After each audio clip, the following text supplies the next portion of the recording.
பருத்திக்கான இறக்குமதி வரி விலக்கு நீட்டிப்பு. மத்திய அரசுக்கு நன்றி தெரிவித்துள்ள தென்னிந்திய பஞ்சாலைகள் சங்கத்தினர். இந்தியா மீதான அமெரிக்காவின் 50% வரி விதிப்பு அறிவிப்பினை தொடர்ந்து மத்திய அரசு பருத்திக்கான 11% இறக்குமதி வரி விலக்கு நீட்டிப்பு காலகட்டத்தினை டிசம்பர் 31, 2025 வரை நீட்டித்துள்ளது.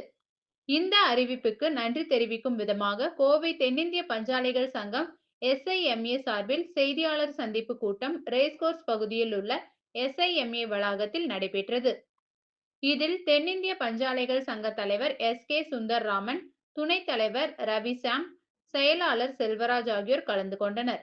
இதில் பாஜக தேசிய மகளிர் அணி தலைவரும் கோவை தெற்கு தொகுதி சட்டமன்ற உறுப்பினருமான வானதி ஸ்ரீனிவாசன் பங்கேற்றார். அப்போது செய்தியாளர்களிடம் பேசிய தென்னிந்திய பஞ்சாலை சங்க பிரதிநிதிகள், பருத்திக்கான இறக்குமதி வரி விலக்கு நீட்டிப்பு அறிவிப்பிற்காக மத்திய அரசுக்கு நன்றிகளை தெரிவிப்பதாகவும், இந்த அறிவிப்பு அமெரிக்க வரி விதிப்பால் பாதிக்கப்படும் ஜவுளித்துறைக்கு ஊக்கமளிக்கும் விதமாக அமைந்துள்ளதாகவும், இதற்காக பிரதமருக்கும், மத்திய நிதி அமைச்சருக்கும், மத்திய தொழில்துறை அமைச்சருக்கும், மத்திய விவசாயத்துறை அமைச்சருக்கும் நன்றி தெரிவிப்பதாக குறிப்பிட்டனர்.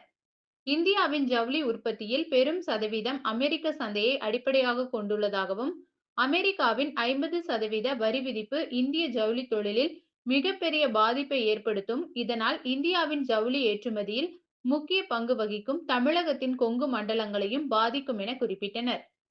மேலும் அமெரிக்க ஜவுளி சந்தைக்கு இந்தியாவில் இருந்து அதிக அளவில் ஏற்றுமதி செய்யப்படுவதால் இந்திய உற்பத்திகளின் தேவை அமெரிக்காவிற்கு இருக்கும் என குறிப்பிட்டனர். இது ஜவுளித்துறைக்கு பல்வேறு சவால்களை ஏற்படுத்தி இருந்தாலும் மத்திய அரசின் பருத்திக்கான இறக்குமதி வரி விலக்கு கால நீட்டிப்பு நடவடிக்கை நல்ல பலன்களை தரும்.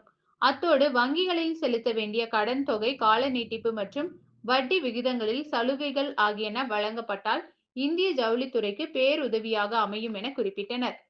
இதனைத் தொடர்ந்து பேசிய சட்டமன்ற உறுப்பினர் வானதி சீனிவாசன், பருத்திக்கான இறக்குமதி வரி விலக்கு நீட்டிப்பு நடவடிக்கை ஜவுளித்துறையின் சவால்களை சமாளிக்க உதவுவதோடு எந்த விதத்திலும் பருத்தி விவசாயிகளையும் பாதிக்காது என தெரிவித்தார். அமெரிக்க வரி விதிப்பால் இந்தியாவின் தொழில்துறையினர் சந்தித்துள்ள சவால்களை நீக்கும் வகையில் இந்திய அரசு பல்வேறு கட்ட பேச்சுவார்த்தைகளை முன்னெடுத்துள்ளதாகவும், அதில் விரைவில் நல்ல பலன்களை எதிர்பார்க்கலாம் எனவும் குறிப்பிட்டார். இந்த சவால்கள் அனைத்தும் புதிய சந்தைகளை உருவாக்க வழிவகுக்கும் எனவும் வானதி சீனிவாசன் தெரிவித்தார்.